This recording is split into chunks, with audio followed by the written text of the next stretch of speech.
Bonsoir à tous. Là, on est en nouvelle lune. Enfin, elle a eu lieu à 13 h aujourd'hui. Et du coup, je vais vous faire, comme à chaque nouvelle lune, là en plus c'est une lune en vierge, bon, c'est quand même particulièrement pour elle. Le tirage des 4. Donc le tirage des 4 à faire le soir de la nouvelle lune indique la tendance jusqu'à la nouvelle lune suivante. Donc en carte 1, on va tirer ce qui est caché. En carte 2, l'élément perturbateur. Et en carte 3, l'aide. Voilà. Alors, on va commencer. Je vais pousser la plume.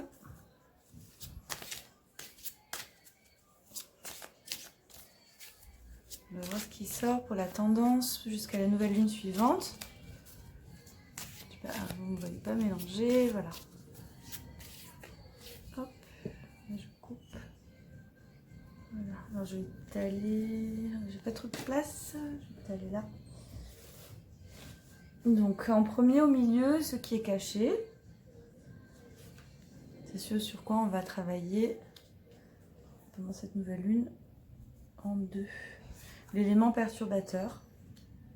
Et en 3, l'aide. Vous voyez bien, voilà. Et on commence. Alors, ce qui est caché. Faust, c'est en faisant des erreurs qu'on apprend. En carte numéro 2, l'élément perturbateur, c'est le changement. Rien ne se perd, tout se transforme. Avec Merlin. Et en numéro 3, l'aide. Méphistophélès au diable foncé. Alors, donc au niveau de... donc je vais essayer de canaliser. Une nouvelle lune, c'est jamais très évident parce que les énergies vont vers l'intérieur, descendent un peu aussi. Alors, ce qui est caché, ce qui est caché, c'est un peu notre propension à faire des erreurs. Donc, c'est en faisant des erreurs qu'on apprend. Donc, Faust, effectivement, voilà, il avait des rêves. Et puis, il a fait appel à... ben voilà, on a un binôme là d'ailleurs. Il a fait appel à Méphistophélès. Donc, c'est Goethe qui en a parlé. Donc Faust, en fait, il a des désirs, c'est très fort. Hein. Quand on a un binôme dans un tirage, ça renforce les deux cartes. Voilà, eux, ils viennent de la même histoire, ils viennent de la même... Non, ce sont mes voisines. Pas grave. Donc ils viennent de la même histoire, donc du coup ça renforce vraiment dans le tirage les deux cartes. Donc il a des désirs, donc il faut voir nos désirs cachés, voilà, quand on a des désirs cachés même inconscients, on va aller faire certaines choses parfois malgré nous ou tout à fait consciemment, mais en tout cas voilà, c'est un peu ce qui est caché, c'est un peu cette propension là. Je vais revenir dessus après. Et ben là, est-ce que c'est pas inversé parce que l'élément perturbateur ce serait lui, mais là on l'aide, mais bon, du coup c'est comme ça. Donc ça veut dire que l'élément perturbateur c'est le changement, rien ne se perd, tout se transforme. On a quand même des colombes, on va vers la paix, mais est-ce que c'est pas justement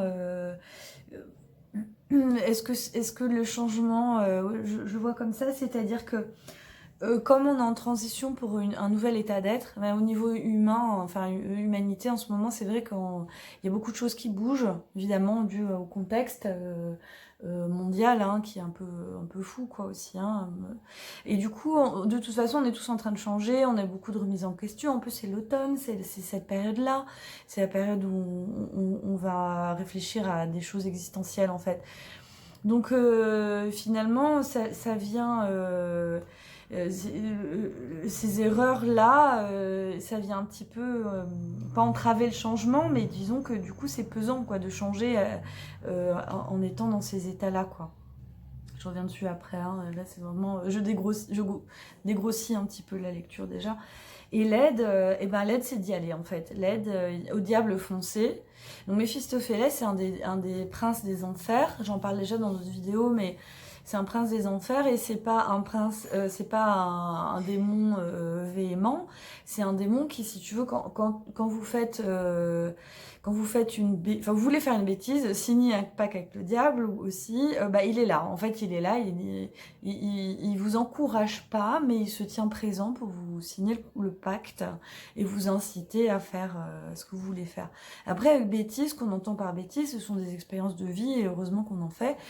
Dans le cas de Faust, en fait, il était très amoureux, il était vieux, c'était un vieil alchimiste, magicien, qui était tombé amoureux d'une jeune femme, une belle jeune femme, mais bon, ils avaient beaucoup d'âge d'écart, donc il demande à rajeunir pour pouvoir la séduire.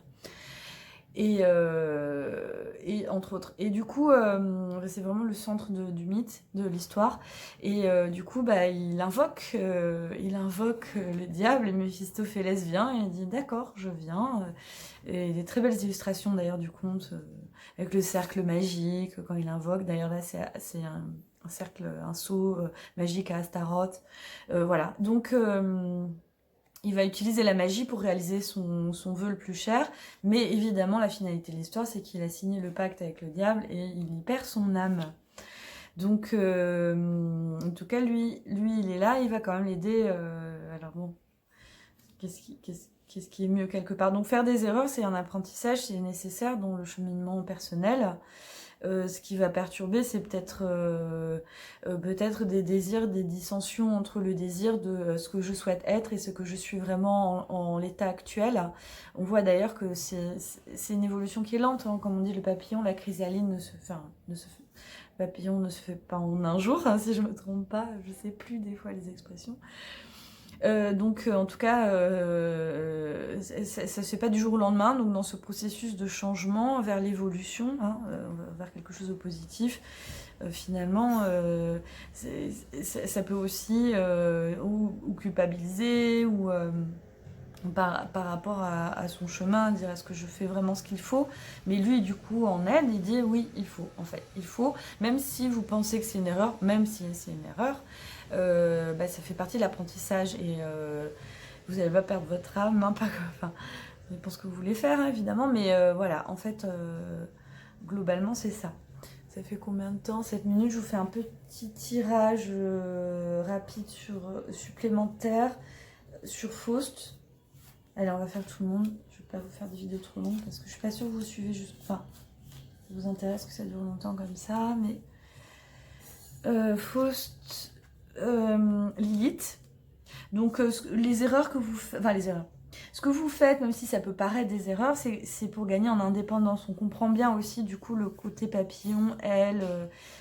c'est ce que vous allez faire, même si ça va pas être forcément très... ça peut être un peu chaotique, c'est pas grave, puisque vraiment le but, donc Lilith, pardon, elle dit les sacrifices sont le prix de l'indépendance. Donc c'est pour aller vers une libération et une indépendance, ce qui est très important. Ensuite, John dit, vous n'êtes pas au bout de vos surprises. Donc effectivement, ce changement-là, il se fera pas comme vous l'imaginiez, ou le projetez au début, mais c'est vraiment pas grave, hein, on est aussi dans l'apprentissage, hein, avec John Dee. Vous n'êtes pas au bout de vos surprises. Et là, on a qui? On a Odin. Odin, regardez au-delà des apparences. Donc on est sur l'aide là. Hein. On est sur l'aide. Donc au diable foncé, cependant, regardez au-delà. Je ne sais pas si vous avez un désir, admettons, un grand rêve, vous voulez réaliser, parce qu'on est assez dans ces ordres-là. Regardez aussi vraiment au bout du fil ce qu'il y a, parce que lui aussi c'est ça, au bout du fil il y a il y a le pacte avec le diable, il y a du bon et du pas bon, quoi, c'est ambivalent, et en même temps regardez au-delà des apparences, ça va être votre aide, c'est de dire peut-être ce rêve-là, je sais pas, ce déménagement-là, regardez bien si c'est ce qu'il vous faut, si c'est l'endroit qu'il vous faut, par exemple, hein, cette relation, est-ce que c'est vraiment ce qui vous convient? En tout cas, vous jetez pas... Enfin, allez-y, mettez l'impulsion, mais regardez au-delà des apparences. Faites appel à votre intuition, hein, derrière. Voilà, je vais faire une vidéo pas très longue. Donc, voilà, je vous remonte les petites cartes, si ça peut vous aider pour comprendre. Et voilà, et je vais le faire prochaine vidéo avec le tirage du cœur. À bientôt!